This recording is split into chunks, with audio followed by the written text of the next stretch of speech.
మందిరాల్లో ప్రజలు ఉంటున్నారు, మందిరాల్లో ధనము ఉంటుంది, మందిరంలో కావలసినటువంటి సౌకర్యాలు ఉంటున్నాయి, మందిరాల్లో చక్కటి లక్షలు ఖరీదు చేసేటటువంటి సౌండ్ సిస్టాలు ఏర్పాటు చేసుకుంటున్నారు. అలాగే చక్కగా దేవుణ్ణి ఆరాధించడానికి మంచి సంగీత బృందాలను ఏర్పాటు చేసుకుంటున్నారు. అలాగే మరి చక్కటి నెలకొకసారో లేకపోతే సహవాస విందని చాలా లక్షలు ఖర్చు పెట్టి మరి సహవాస భోజనాలు, ప్రేమ విందులు ఏర్పాటు చేసుకుంటున్నారు.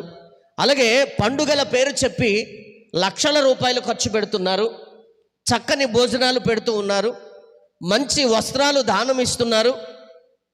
అలాగే కొన్ని బైబిళ్ళు పంచుతున్నారు, కొన్ని వేల రూపాయలు ఖర్చు పెట్టి వాక్యాన్ని బోధిస్తూ ఉన్నారు.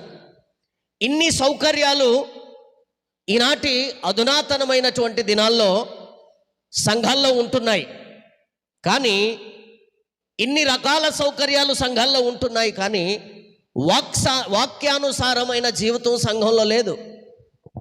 వాక్యానుసారమైన జీవితం విశ్వాసుల్లో లేదు.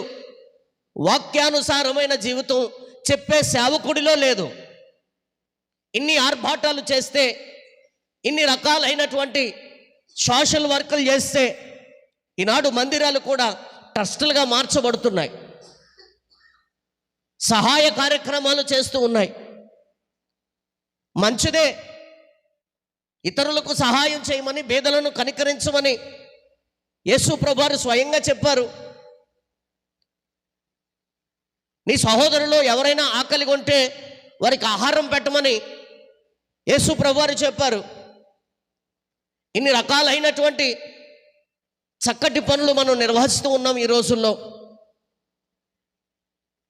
కానీ వీటన్నిటి మీద ఉంచినటువంటి మనస్సు వాక్యానుసారమైన జీవితం మీద ఉంచలేకపోతున్నాం. రేపొద్దున్న దేవుడు లెక్క అడిగినప్పుడు వాక్యానుసారమైన జీవన విధానానికి లెక్క అడుగుతాడా? నువ్వు చేసేటటువంటి ఆడంబరాలకు లెక్క అడుగుతాడా?